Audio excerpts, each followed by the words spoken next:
Good afternoon, everyone, and thank you for joining us for today's Cares Up Lunch and Learn session. It starts with us. So we're excited to welcome back Dr. Drew Anderson.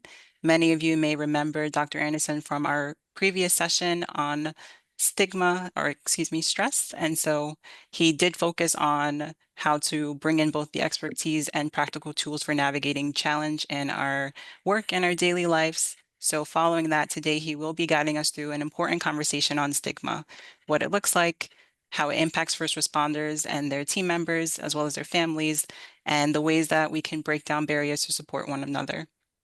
Please remember that you'll be able to use the chat throughout the session if you have any questions or comments, and at the end, we'll save time for a Q&A. And with that, I'll turn it over to Dr. Anderson. Great, thank you, and thanks to everybody who's here both now and watching this later as it's been archived. So I want to talk about culture change today, but culture change in the context of stigma reduction.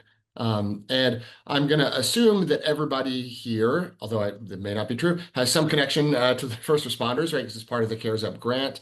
But I wanted to start with sort of the reason that CARES Up exists, right? And that reason is that first responders, and I'm going to use the term first responders. I might dig a little bit specifically into various kind of professions, avocations, however you want to think about it. But we know that broadly, right, the reason that CARES Up exists is that first responders have elevated rates of mental health concerns, various types of mental health concerns, right? So we all know this, right? Everybody on this call or watching this webinar, Lunch and Learn, this is sort of the foundation. But what I think is interesting, and this is where we get into thinking about organizations and culture change, is that since this is something we know about now, and we've kind of known about for a while, right? We've really started talking about it more, I think, a little more consistently in the last few years. But you'd think that if we know that as a series of professions or as first responders, if you think that we know that mental health concerns are elevated and that this is sort of endemic in first responder populations, we should see a corresponding sort of acceptance and usage rate of mental health treatment, right? So if we know that a baked-in risk of serving as a first responder is elevated risk for all sorts of mental health issues, it makes sense that we would have evolved sort of our organizations and our cultures to accept mental health treatment and to see high rates of utilization. But it's the opposite, right? So what we see when we look at these sort of surveys is that first responders, generally speaking, have really low rates of mental health services utilization. In fact, some studies have suggested that it's lower than that utilization of the general public. So elevated risk and not elevated and maybe even decreased levels of actually using mental health services. But again, most of you, if you're on this call and you care about this stuff, probably have already seen that and know that as well. So again, not a ton of shock there. And there's actually been a fair bit of research across types of first responders, emergency service providers, and why this may be. And I'll start off by saying this is a pretty multifaceted problem. There's a lot of different aspects. I'm going to touch on some of them. But what we really wanted to focus on today and for this hour is stigma, right? So stigma and you can think about stigma, and people have talked about stigma in a couple different ways or a couple different aspects of stigma. One of them is just stigma about having a mental health diagnosis or condition or issues of mental or behavioral health. So there's stigma related to admitting that one has those issues. And then but there's also stigma related to actually seeking services for those issues. So and they're obviously they overlap, but they're a little bit different, right? So one is just even noticing or allowing other people in your organization or your agency to know that you might be struggling. And then the other one is actually doing something about it. So kind of going on record is, hey, this is serious enough that I'm going to go kind of to a higher level of care, and I need to see some sort of professional about this. And we've got stigma around both of those.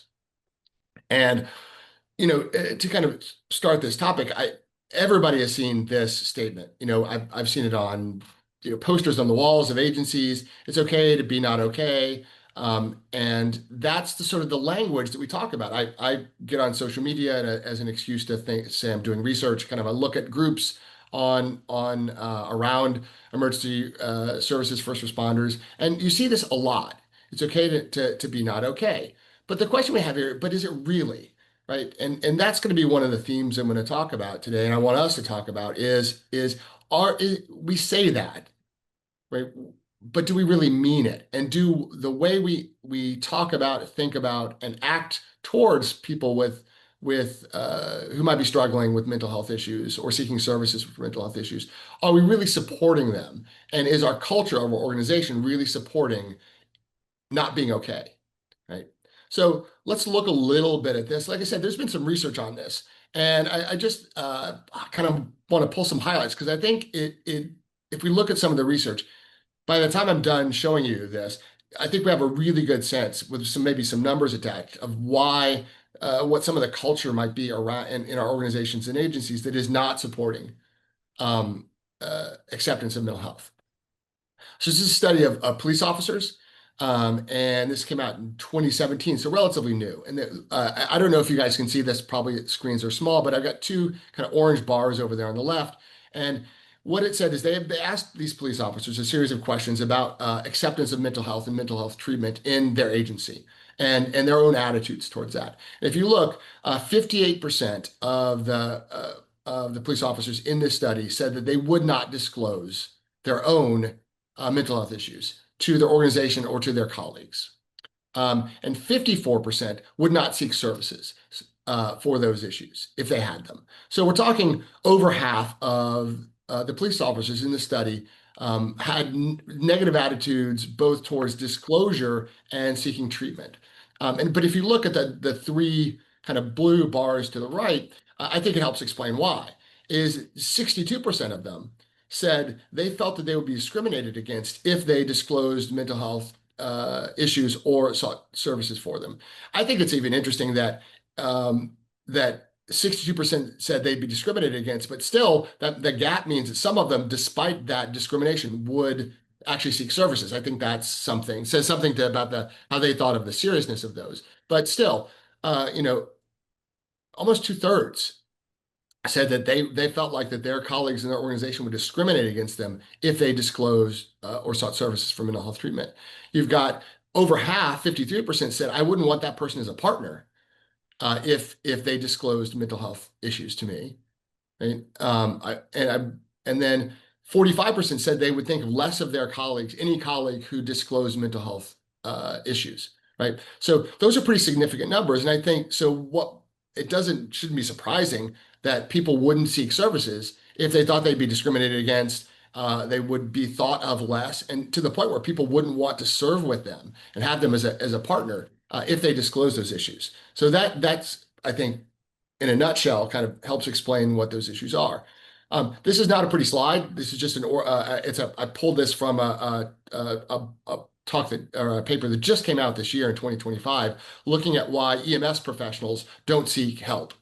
And what they said is, and I'll let you read this, but basically what they're saying is that if an organization stigmatizes help seeking, it actually works, right? If they say, oh, no, you're only the weak-willed or seek services, or you should be tougher than that. Anytime where that message gets out, that was cited as one of as essentially successfully suppressing help seeking. So I would say that if a culture works to stigmatize, at least in EMS, but I think everywhere, right? If a culture works to stigmatize or does stigmatize help seeking, it actually works to stigmatize help seeking, and people don't seek help. We shouldn't be shocked by this. But this was, as we'll see later, this study has really found that stigma that pervasive stigma is one of the things that really does keep people from seeking help or acknowledging that they're having mental health issues. Another study that came out, we're going to try to kind of work my way across the different first responder communities where there is good research. This was a study of fire investigators, and over half, so 53%, reported that there was mental health stigma at work, that they felt that the environment that they worked in stigmatized mental health and mental health issues, and that people who reported that stigma were more likely to report elevated risk for anxiety, depression, and PTSD. Right? So there are consequences to this. Right? If people feel like they can't get help or they can't talk about something, or that the organization stigmatizes it, it puts them at risk, right? Because they can't deal with them appropriately, is I think what we've got here. That's fire investigators. And then I just wanted to also hit a study that came out of New York specific. So those are other, some of those were even international studies. This is a study from the New York State First Responder Mental Health Needs Assessment. Came out last year. Frankly, some of you on this that are watching this right now might have been respondents in this first responder study that came out. What we see here is, so this is across first responders in New York State. And if you look, again, I know the font is probably small on your screen, but I'll kind of walk you through it. Um, 80% of the first responders in this sample said that there is stigma in their organizations for seeking mental health care, right? Um, 78% said that they worried that their peers would find them unreliable if they disclosed or sought treatment for mental health issues, right? So huge numbers. 74% said that there would be concern about negative career impact, right? So three-quarters of them said that if I disclose this or seek treatment, it is going to hurt my career and hurt my advancement in my career. And then 74%, same percent, said that they were concerned that, and specifically the leadership of that organization would treat them differently. And that could be a lot of things, thinking about what that might mean, put them on less favorable shifts, maybe partner them with people differently than they would have, in terms of setting up schedules because of concerns about their mental health or mental health issues, right? So these are pretty big numbers, right? And these are new numbers, and they are from New York. So this is something that is pervasive across first responder organizations and agencies in New York, right? And so, Ted, I found a nice kind of quote here at that kind of supplement this that tries to pull together all of these things. And it says basically, I'll let you read this, but basically it says that the combination that seems to be troublesome that they found in this particular study came out in 2017 or review paper is that people, the main concern is people don't want to appear weak, right? Or that there's something wrong with them for seeking services or for admitting to mental health issues. They don't want to be treated differently, broadly speaking, right? Thought less of by their colleagues, not seen as trustworthy, not seen as dependable. And then also, particularly for those who are in career uh, agencies, or that they don't want it to affect their careers, right? To be stalled out, maybe even be fired as a result of admitting to or seeking services for mental health issues. So those are kind of, I think, the three big ones, right? They don't want to appear different, don't want to be treated differently, and don't want to have it affect their career, right? So that's what we're talking about in terms of kind of setting the stage for all of this, right? And that there's clearly a huge problem with stigma across first responder communities, right? That's what we want to talk about today. And I want to sort of transition into talking about kind of what we want to do about this by saying that stigma originates in the environment. Now, it can be internalized. And we're going to talk about internalized stigma, right? But I think that one helpful way to think about it is when people start, they do come to the table. When someone joins an organization or gets hired, they have their own ideas about mental health, right? But what really shapes that stigma in that person's career and how they think about that is as they look around and listen around them to the way their colleagues, their peers, their organization, administration talks about, thinks about, supports or doesn't support mental health. It starts to develop that stigma, right? They become part of a culture, right? Organizations and agencies have a culture to them. And if that stigma exists in that culture, that is going to be perpetuated. And then those people will essentially become acculturated to that, develop self stigma, but also that other stigma, right? They'll also start saying bad things about that or thinking bad things about people who might have mental health issues, right? Because they've been acculturated to that. So I want to focus the discussion today on stuff that those organizations, agencies, broadly speaking, can do to help shift that environment. Right. So that's the point of the rest of what we want to talk about, which is changing that culture, reducing that stigma. Right. There are entire books, there's a ton of literature on culture change in organizations. And I think that could be helpful. So how do we change culture in organizations is a pretty big topic. I wanted to kind of focus on a few things that are sort of not necessarily specific to first responder agencies, but are pretty prevalent in first responder agencies, the way they tend to operate. Where most agencies are not, they're not multinational corporations with thousands and tens and thousands of employees and things. They can be pretty big. Right, but so I want to be sort of specific about what a smaller maybe to medium-sized organization can do around culture change and stigma shifting, right? And so I'm going to talk about three things today. One is building trust, having the organization build trust, reducing obstacles to mental health and treatment, and how that can also reduce stigma. And then leveraging peers is one particular thing that we can do to help start to change culture around mental health and acceptance of mental health issues and mental health treatment. Let's talk first building trust, right? I can't see anybody because of the way that the slides are set up right now. I can't see expressions, and some of you might not have your cameras on, but I'm guessing that I would see nods also if I said this, that often first responder organizations or agencies have a trust problem when it comes to mental health, right? That providers are, and you can see that from those survey questions, right? From what we already talked about. Often first responders, kind of employees, however you want to think about them, are not sure they can trust those organizations when it comes to dealing with or supporting mental health.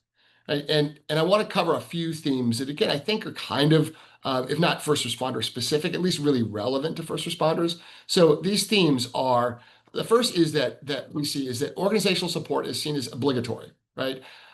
Hey, everybody's doing it. These people have to do it. They don't really mean it, right? They're nodding towards mental health. They'll put up a poster, and that kind of ties in with the second point, where mental health is just given lip service, but no actual support, right? So we'll put up a sign that says it's okay to be not okay. But when it actually comes down to it, and we'll talk about in some ways this might show up. My agency does not support this, right? They're not supportive in terms of staffing or scheduling. They're not supportive in terms of services, and so it's kind of like hey, we care about you. We're going to throw you a pizza party, and then we're just going to burn you out for the rest of the year.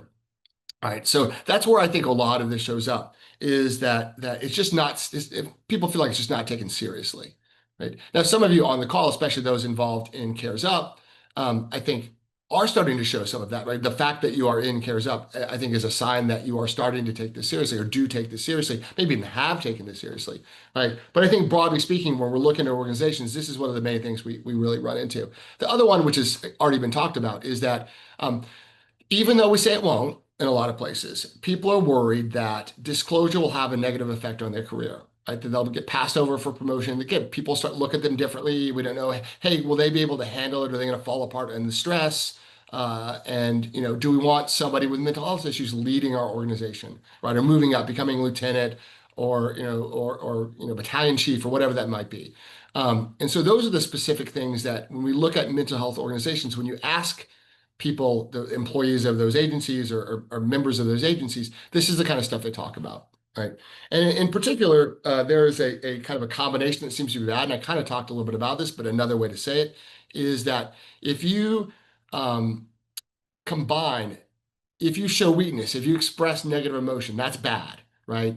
So especially I said emotions, but it's particularly negative emotions, right? So if you say that you're having a tough time after that call, if you're struggling, people see that your culture, your organization sees that as is a bad thing, and combined with, and from the kind of the top down, they don't take that seriously. That combination seems to be sort of the particularly toxic combination where we see people really struggling and really suffering. Right. So you can't have those feelings, and if and also the organization, if you did say something, would kind of blow it off. That's problematic. So what do we do about that? Right. So the question is, if that's true, if we have a trust problem in a lot of organizations, what do we do? And I'm going to talk first and spend a little bit of time talking administrative solutions or kind of top-down solutions. What can leaders in organizations do to signal and to show and to that they actually do care and mean it, right? Because I think that's what we really got to do. You've got to do through the actions of administration, through the organization has to show that it means it. It's not just talking about it, that it means it and it's doing something about it, right? People are paying attention to, if you will, administrative behaviors, not the words that administration is saying. Right. So the first one is you got to put someone in charge of mental health. Again, if you're on this, watching this because you are involved in Cares Up or you're involved in an organization that's doing some of this work, you might have already done that. Right. But one of the things that we see across organizations is, yeah, they say it's an issue, but who do I go to? right? Who in the organizational chart is responsible? In EMS, you got a medical director, right? Who's essentially my behavioral health or my mental health director or that equivalent, right? And so if it's sort of like, well, talk to your supervisor, talk to your lieutenant, talk to your captain, talk to whoever, that person may not then know where to go. So I think that the very first, a baseline thing you got to do is someone has to have somewhere in their title related to mental or behavioral health, right? We could spend a lot of time talking about the characteristics of that person and what they need to be. I don't think you just say, you tap someone on the shoulder and go, hey, guess what? You're now in charge of behavioral health or mental health. But there does need to be somewhere on an organizational chart to show that at the very minimum, you have cared as an organization enough to put a position together that is responsible for this. All right, so that's again, that's kind of a bare bones minimum. The other one is provide training in mental health topics, right? As someone who does a lot of training and gives a lot of talks, one of the things that frustrates me, and I know frustrates my colleagues who do this kind of work, is this sort of, hey, we did our mental health thing, we checked the box, right? We gave that 1 hour CME, or we had that person come in today, that one talk. We're probably good for the next couple of years, or we put it in our training for new members, and then we never talk about it ever again. Right. We do, we give them 15 minutes, 30 minutes, an hour on mental health, behavioral health, and then we never talk about it again. That one and done box checking kind of approach, not only is it not incredibly effective, but I think it's also noticed by membership, right? If you only talk about this stuff during, 1 week of mental health week and they get a pizza party and then you never talk about it again, or you get some sort of training or CME or whatever once every year or two, it just indicates again that we don't take this seriously enough to train our members on these skills or awareness or whatever it may be. So again, regular training, not one and done, not one-off kind of trainings. I'm going to recognize also there's some barriers here, right? Training time, just logistically getting everybody together. As you, those of you again in Cares Up, no, just getting everybody together to kind of hear these messages. I know it's tough, right? But it is an indicator to membership that you mean it when you actually sort of say, well, we're going to actually train you up on this because I would say most members don't have any particular training in mental health issues, how to handle it, unless they get it on the job, right? The other one is providing resources for mental health services, right? That could be everything from an EAP to, as we'll talk, a little bit later, a list of mental health providers in-house for those of you in organizations or agencies big enough to have somebody in-house, an mental health person or clinician, or at least some referral services. But one of the things that also demonstrates lack of caring, right, lack of trust is, oh yeah, you can do this. Well, who can I go see? I don't know. You got to find that out for yourself. So providing resources easily available. Again, that could be an EAP, that could be in-house resources, could be out-of-house resources. But people should know that you have cared enough to do that work on the front end of coming up with a list of people, ideally vetted people, who can provide those services, right? And that, again, there's a lot of logistical issues there around insurance and things like that, but we'll talk about some of that later. But again, it's a marker to build trust that you've done this. Also, the final thing is have written policies on mental health and enforce them. So do you have policies on what happens if someone in the middle of a shift is having an issue? What happens if someone has a crisis? What happens if someone has to go out of work for a period of time? What are your policies on that? What are your policies on return to work? Do you have them? SOPs, SOGs written down somewhere. Again, the practicality of that is good, but again, it's a marker of trust. It's a marker of we have taken this as an agency seriously enough to write down these policies, and we're not just winging it. So we know what to do when someone's in crisis. We know what to do when someone needs to be referred. We know how to refer them. We know what happens if they have to take some time off of work, and we know how to bring them back to work, right? So that the agency, again, the members of the organization trust that you've done the work. You've thought about this enough, right? So those are some administrative solutions, kind of from the top down. I did also want to talk about self-stigma. So people do come to employment, either brand new, young, just out of or whatever, just out of the training, or they're coming from previous experience as a first responder out of another agency. They come with their own issues around this. And there's a couple of ones that I just wanted to highlight because I don't know that you can do a lot about this, but I think it's worth paying attention to because these are pretty also common in first responder communities. The first one is I don't deserve to feel good. This is tied to often what we're now calling moral injury, which is a person in particular, something they did something bad, or at least they felt like they did something bad, or they failed to stop something from happening. And as a result, bad things happened. They failed to stop something, from happening, or they did it themselves. And as a result, that guilt and shame around what they did or didn't do makes them feel like they don't deserve to feel good.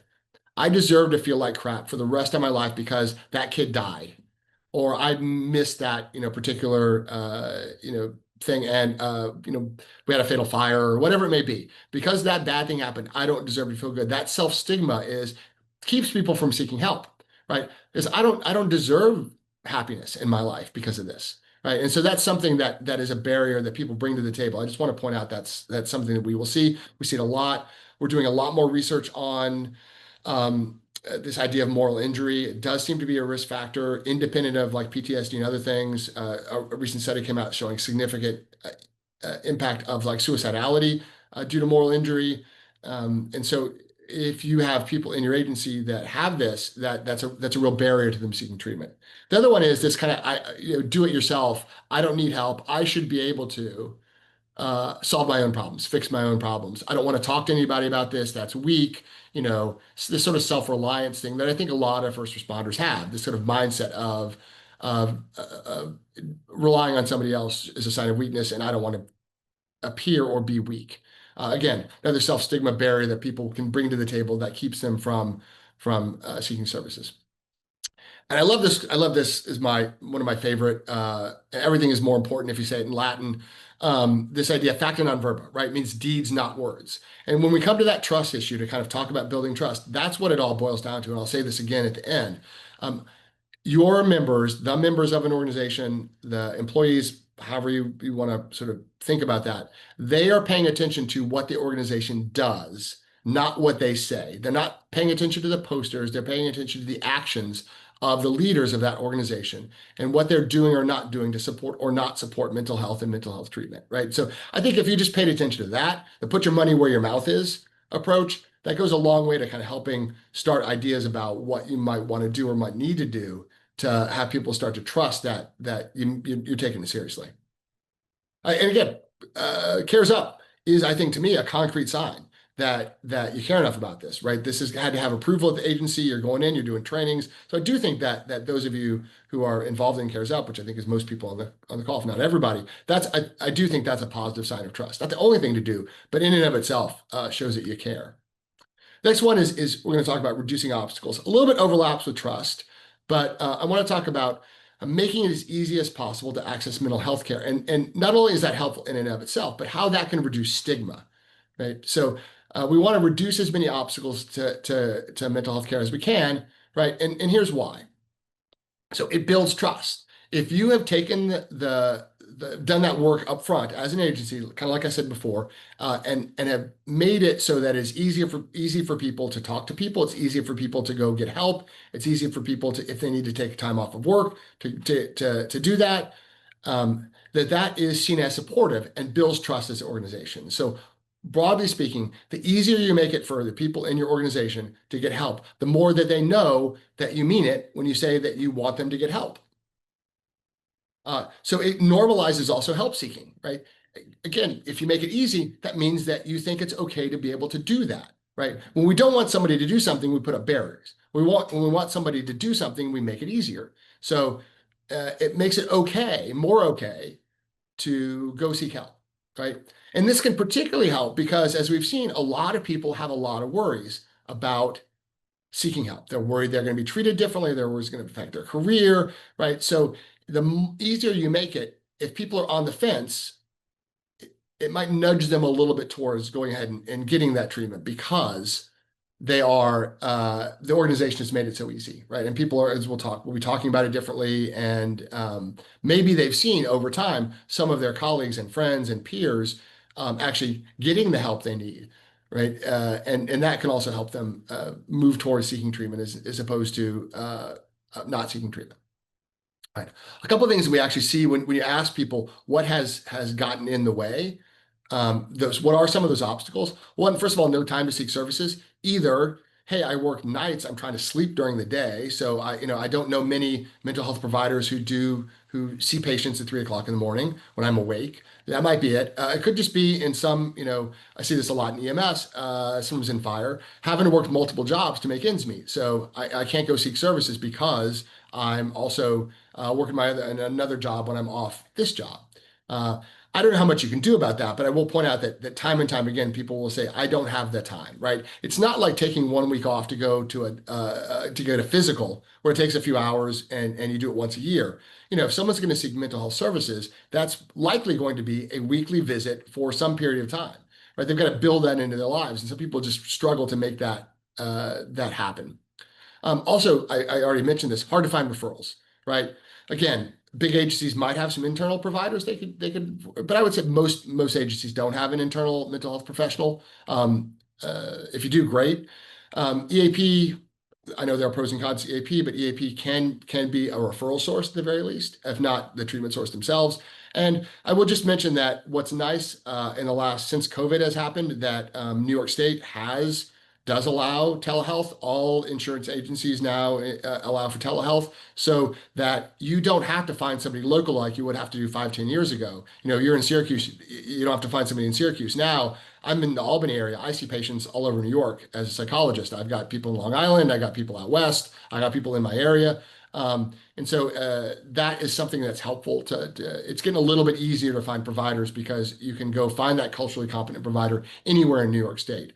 Right now, that has to be in New York State. New York State is not, it is difficult in New York to have people who are licensed outside of New York to provide treatment in New York. That may change in the next few years. There's some stuff going on in the mental health world that might fix that. But at least for now, you've got all of New York State to pull from if you're building those lists of outside providers. Because again, when people go, "Hey, I'm ready to get help, but who do I go talk to?" If they don't have a couple of names right offhand, that's just again that obstacle that people cite time and time again as a problem. The last one, which is an issue, is concerns about confidentiality, right? Um, People worry that, particularly if let's say they go to an EAP, that the EAP is going to talk to administration or the organization, right? Even if that's not the case, people perceive that as the case. People perceive that, hey, if my agency's paying for my treatment, A, they're going to know I'm in treatment, but B, somehow they're going to find out what we talked about in treatment. And I think the only thing you can do there is educate them that that is not going to happen. To make sure that's not going to happen, we have to be very clear about that. Providers are usually pretty good about saying that and any limits to confidentiality they might have. But we really have to emphasize that even if your organization is not paying for this, they're not going to be able to go in and see your notes, my notes, let's say as a psychologist, of what we talked about in that treatment. And because people are, again, worried that what they say will come back to bite them if they say negative things about the organization or their coworkers or their boss or whatever. So again, how do we make this as easy as possible? Just kind of summarize. Again, put your money where your mouth is, right? Do the work to set this up, right? This is administrative. This is structural. This might involve scheduling. It might involve HR for those who have an HR department, and how do we manage off work, on work, someone calling out at the last minute for mental health issues, right?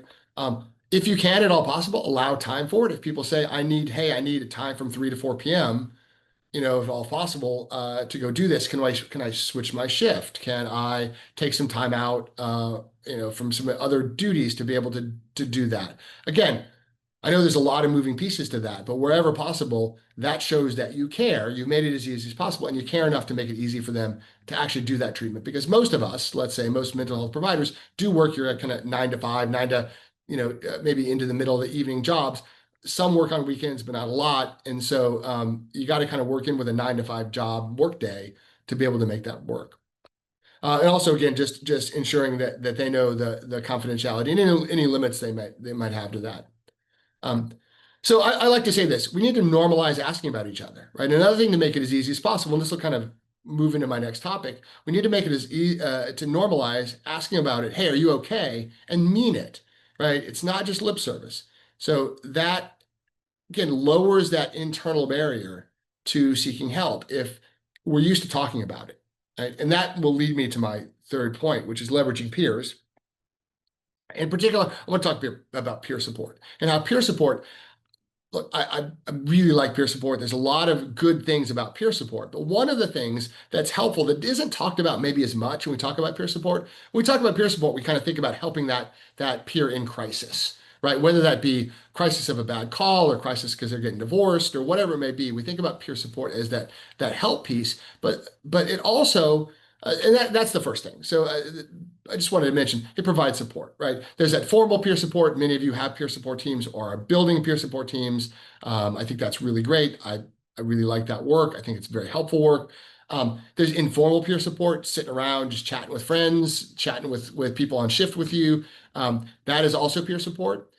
It is different. I think peer support is broader than just some sort of critical incident, management or debriefing. It's this broader topic.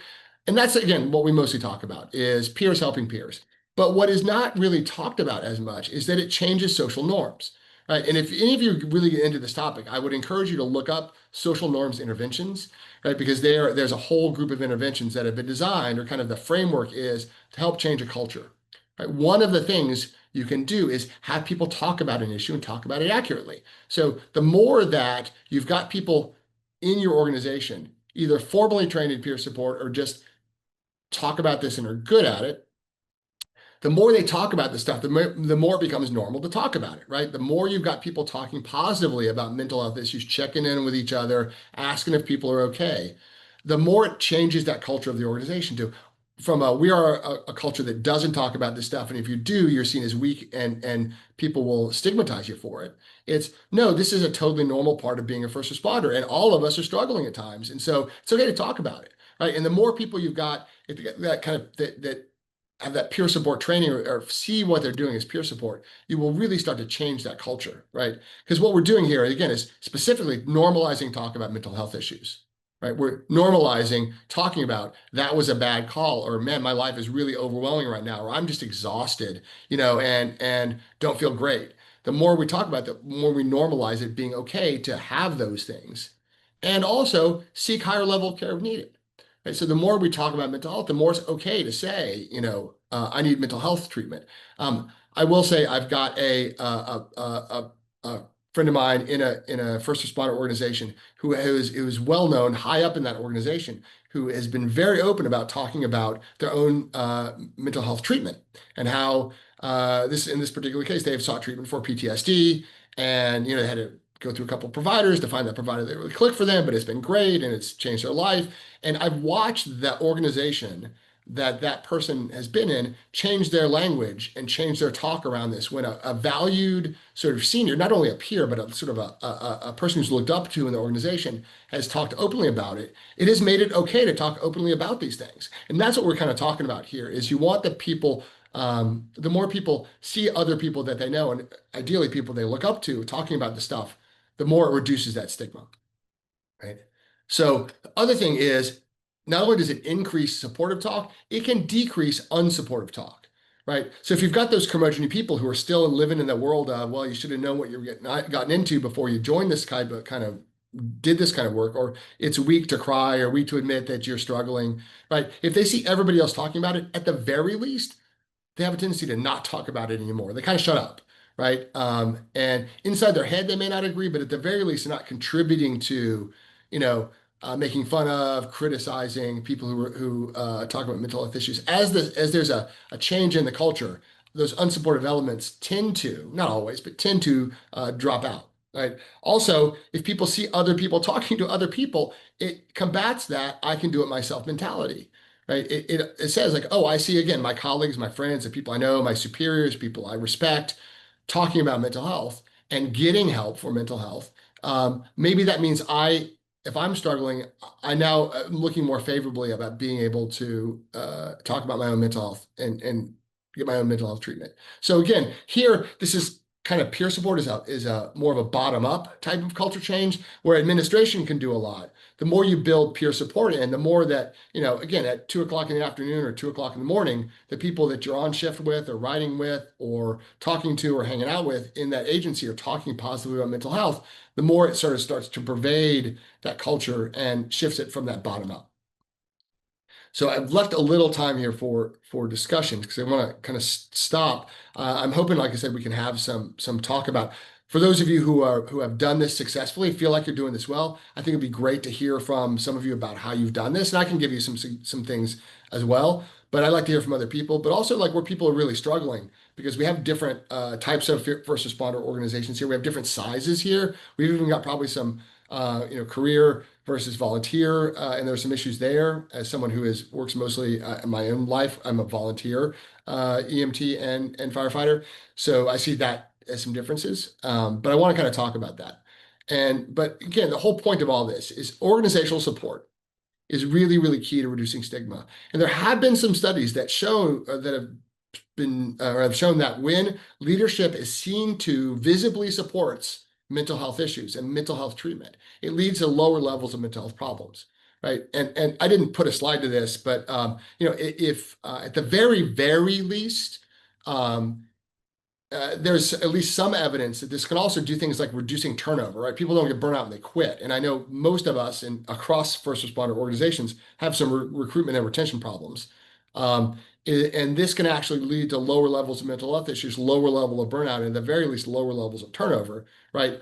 If that motivates you, so be it. But we really do see if organizational leaders put their money where their mouth is, it has a huge positive impact on the rest of the organization, right? And so this is a great that came out in broadly speaking about employee assistance and mental health. So they say the single most important factor in the workplace at supporting mental health is when senior leadership recognizes this and personally gets involved in making that organization a better place and supportive of people who are struggling with mental health issues, right? And again, this is a big survey of employee assistance and those kinds of things. So key issue, leadership in the organization visibly and tangibly supports mental health. That's the best thing you can do at an organizational level to change that culture and reduce that stigma. And I go back to what I said earlier, deeds, not words, right? People are looking for you doing something about mental health, not just talking about mental health.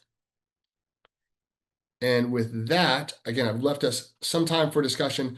Anybody wants to get in touch with me, I know you can reach out through Cares Out, but just in case for whatever reason you don't know how to do that, that's the email related to some of the consulting work that I do on these topics. You can reach out to me there. You can reach out through your Cares Out person if you need to do that. I'll give people a second to write that down if they want to, and then I will stop sharing and happy to discuss any of all these topics. Like I said, success stories, that's great to hear. Some challenges to implementing some of this stuff or any kind of brainstorming people have, I think would be great. So let me see if I can stop sharing. I can actually pop up now and see people as opposed to seeing my own slides.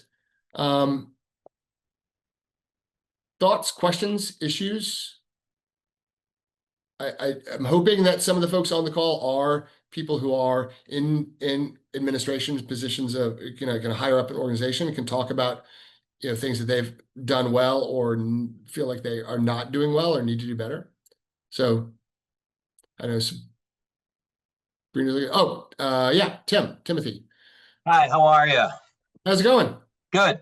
I have a question in regards to EAP and if an employee is struggling with maybe either a call they were involved in and they're kind of told they have to go to EAP, not necessarily volunteering. And the example is an employee already sees a therapist. However, the organization decides that, well, you need to go to EAP in order for you to be able to be cleared to be, I'll just say, fit for duty, lack of better words. Yeah. At what point, I mean, that can put an employee in an uneasy situation, right? So Yeah. almost like it's being forced upon them. So what's the best course of action in that scenario that you would think? That's a really good question. I don't know that I have a best course of action, but I have a worst course of action. And the worst course of action is people feeling like they're being forced. I do. I think broadly speaking, what we recognize is, people do handle, bad calls, all those things very, very differently, and at different paces and in different ways. And so I think that I understand the reasoning behind it as, hey, we just want to, we want to make sure that you didn't just blow this off and you're talking to somebody who has some sense of checking in with you about that. So I think that from an organizational point of view, I understand kind of having to do that. What I think, particularly if someone is already seeking mental health services somewhere else, to say, no, you got to go to our person, I think strikes me as unhelpful. The issue is, what if that person has seen nobody, and they say, no, I'm okay, I'm doing better. I think, again, there's no ideal here. I think that I understand why you might go, no, you got to talk to somebody, right? And what I think in terms of confidentiality, what might help that is to say, all they're going to say, they're not going to tell me what we talked about. Or they're not going to tell, they're not going to tell me what exactly you said. I just want a second set of eyes to say that yes, for whatever reason, broadly speaking, yes or no. It's almost like you see this in court competency cases when people go, it's either yes or no. There's no details, there's nothing. They just say, yes, the person is competent, or no, they're not. I see there's a parallel here. Yes, this person is okay to go back to work. It could be that they dealt with it all on their own. It could be that, they sought outside services. Could be they sought services at that EAP, just for a couple of sessions. So I see that, but I do know that if a person says, where I don't think it's helpful, if a person says, I'm okay, give me some time to work on this on my own, and you say, no, you've got to get treatment right now, for that, because we do know some people do, I don't know if it requires the right word, but do prefer a little bit of time on their own to kind of work through it with their colleagues. This is where I think peer support comes in really handy. Like, let me talk to, the people I worked with, people who are on that call or whatever. And if that does it, that does it.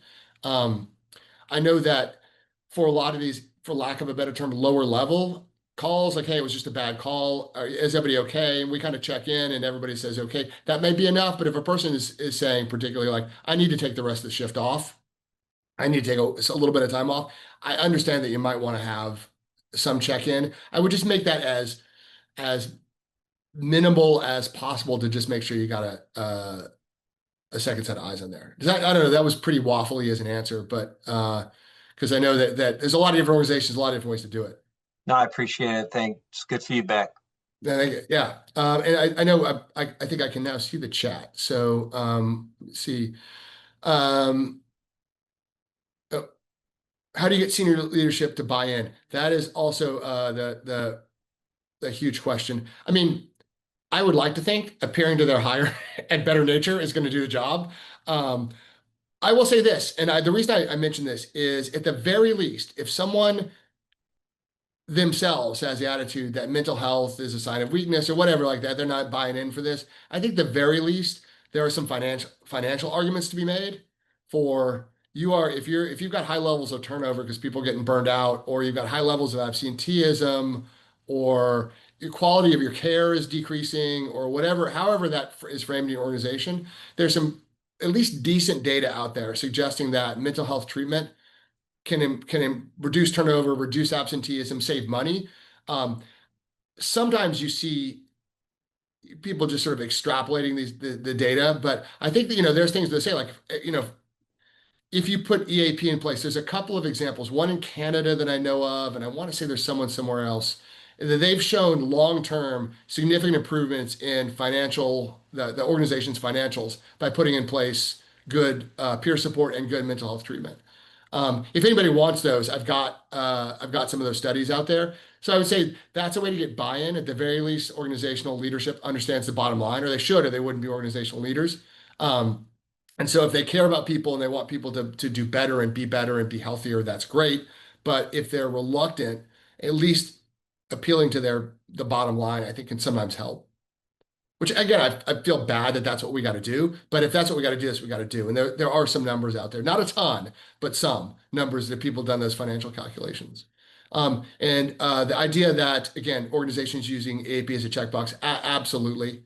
I think that and I didn't probably say enough about this. What also really helps is people reporting positive experiences with mental health treatment, right? And so if people say our EAP, just, again, they don't know anything about us culturally, I've had people say like, my EAP person started crying when I told them about what was going on with my life. Like that is probably unhelpful. So I do think that something you have to kind of vet as part of the longer term is finding an EAP. I know, for instance, the one that my own organization uses recently hired a retired fire chief as their sort of cultural competence person to kind of go in there and kind of revamp stuff and go, that's not how they talk about this. That's not what they do.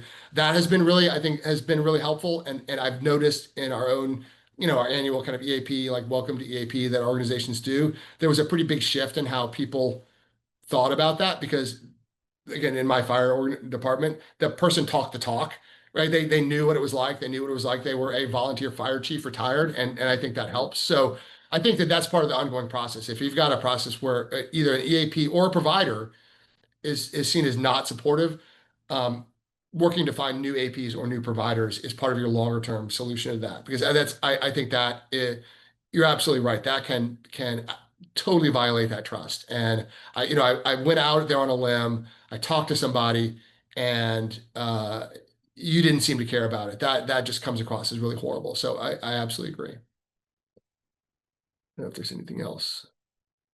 That's all I've got in terms of chat. But if you got, feel free to just unmute yourself and chat more. I do think, by the way, this is a long-term process, right? You don't just suddenly, have trust next week. It is shown over time. It is a kind of, you got to prove it. And let's face it, as first responders, we can be a little skeptical, and so I think that it is has to be sort of a sustained, visible change and support to be able to do. I will say the one and I mentioned this, the one that I've seen a lot of trouble with is give us a list of providers, and how do we do that? I do know that New York State, some of you again may be involved in this, New York State has developed and is developing. I don't know how it's in sort of final format, a training for mental health professionals to become culturally competent and first responders. There's a training out there. Um, so hopefully in the reasonably near future, that'll be available for mental health providers so that that's available. I do think another thing is feel free to share with each other. And, if you find somebody good, share that person, right? Sort of say, hey, we found a great person who understands, police departments and they understand fire and or first responders. And you get in touch with that person and whether that's just a hey you're on our referral list or in my own individual case, I've worked with a couple of agencies where we've sort of said hey if somebody calls and says I'm with this organization, they get thrown on my next available appointment list. We've kind of pre-approved that, and that's something you work with providers to be able to do. Here, I got one more question. Yeah. Man, you mentioned the social norm exercises. Are those things that you can do on an individual basis or more of a group setting? And how time consuming are they if we're dealing with maybe like a 15-minute roll call? Is it something? No, right. It's a good question. So the one I've seen, so my university has for years or 4 years did this social norming campaign. And basically the idea is the specific example, this is in college drinking, right? So they wanted to reduce binge drinking in colleges. And what they said is if you actually look at the surveys, most college students drink, right? Most college students, though, don't binge drink, right? Most college students are not going out on Wednesday night and having, 47 shots of Jägermeister, and then like showing up hungover to work or to class that morning. So what they did is they actually presented the results of surveys and they posted them everywhere. People started collecting them. They did a new one every year, and they did hey, did you know that 90% of college students drink, but only 20% go out and have 6 or more drinks, when they do drink. Most college students are going to have a beer with their friends. And so what that did is it changed the conversation because everybody, of course, knows all college students go out there and binge drink, and it's just not true. And so social norming is about, so if you did the parallel and say, we are at this higher risk for PTSD, let's say, but there are effective treatments for it. So you don't even have to build this into kind of formal treatment. What you do is this is a place where I think posters and pamphlets and brief discussions can have an effect. Is you're sort of essentially saying what you think you know about mental health may not be true, and it's actually way more common than you think, or it's way more that again rates of treatment for PTSD are way higher than I think a lot of first responders think. And so if the barrier is yeah, I'm struggling, I think I have PTSD, but I've heard about people who have suffered for that for their entire careers. ignoring the fact that we've got pretty effective treatments for PTSD.